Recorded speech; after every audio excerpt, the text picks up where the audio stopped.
इलिया Topuria और इस्लाम का match almost confirm हो गया है। सो ये मैच हो सकता है व्हाइट हाउस पे। तो क्या स्ट्रैटेजीज होंगी दोनों की, आओ एनालाइज करते हैं। इस्लाम एक कंप्लीट एमएमए फाइटर है। वो बॉक्सिंग भी अच्छी करता है, किकिंग भी अच्छी करता है और रेसलिंग तो बहुत ही अच्छी करता है। लेकिन इलिया टपोरिया बहुत अच्छा किक बॉक्सर है। उसका स्टैंस अलग टाइप का है, थोड़ा सा डिप करके रहता है वो स्टैंस पे। इलिया का स्टैंस जो है वो थोड़ा सा डिप रहता है। ठीक है, अगर आप देखो होता क्या है कि बॉक्सर्स के साथ जब वो सीधे खड़े हैं और पंचिंग कर रहे हैं तो it's easy to take their legs. लेकिन अगर वो थोड़ा सा आगे हो जाता है अपनी तो टांगे पीछे हो गई, चिन आगे है टांगे पीछे है। लेकिन अब इसमें क्या है कि इतनी मूवमेंट नहीं रहती है, फ्रीडम ऑफ मूवमेंट, और सारा वेट एक टांग के ऊपर है। लेकिन अगर यही वो नीचे की ओर डिप कर ले तो अब मेरी थोड़ी मूवमेंट अच्छी हो गई है। I can move my head. अगर वो डबल लेग के लिए आता है, सिंगल लेग के लिए, तो मेरा अंडर हुक रेडी है और बिल्कुल डीप अंडर हुक ले सकता हूं मैं। सीधा खड़ा हूं तो यहां तक रहेगा। लेकिन अब इसके भी खामियाजे हैं। अगर मैं 3 राउंड तक यही करता रहूंगा या कोई भी करता रहेगा इंसान, तो उसके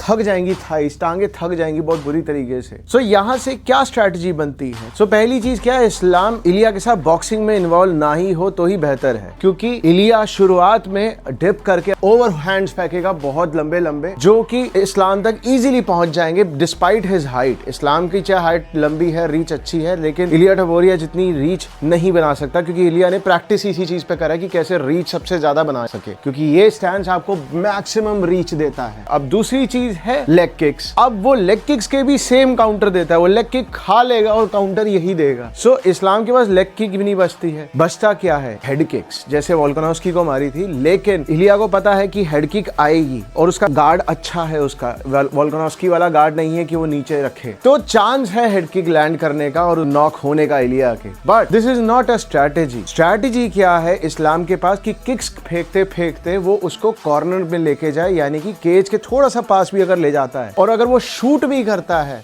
और मान लो इलिया उसको पकड़ भी लेता है अंडर हुक से, इट डजंट मैटर, ऊपर आ जाएगा। जैसे उसने शूट किया, अंडर हुक किया, ऊपर आ गया, वो ऊपर से judo throws, inner reaps, outside reaps लगा के उसको नीचे गिर सकता है। So that's where Islam game is. 3 round तक अगर उसने थका दिया इलिया को, जो कि काफी हद तक पॉसिबल है, क्योंकि अगर इलिया जोर जोर से पंचेस थ्रो करता है और वो मिस होते हैं सारे, उसके तीसरे राउंड तक आते आते वो डिप नहीं कर पाएगा ज्यादा। अगर आप देखोगे इलिया के मैचेस, तो वो दूसरे तीसरे राउंड के बाद ज्यादा डिप नहीं करता है, सीधे खड़े होकर पंचेस मार रहा होता है, क्योंकि टांगे थक जाती हैं, ऑब्वियस सी बात है। वहां पे अपॉर्चुनिटी है इस्लाम के पास उसको डबल लेग, सिंगल लेग आराम से नीचे थ्रो करके नीचे ग्राउंड एंड पाउंड पे ले जाने की या चोक पे ले जाने की, जो कि इलिया पसंद नहीं करता ज्यादा। चाहे उसने प्रैक्टिस करी है हमजा चिमाएव के साथ और मेराब के साथ, बट उसका मोस्टली गेम स्ट्राइकिंग ही है। चाहे शुरुआत इलिया ने करी ग्रैपलिंग से ही थी, बट उसने शिफ्ट कर लिया और अब वो बहुत अच्छा स्ट्राइकर ही है।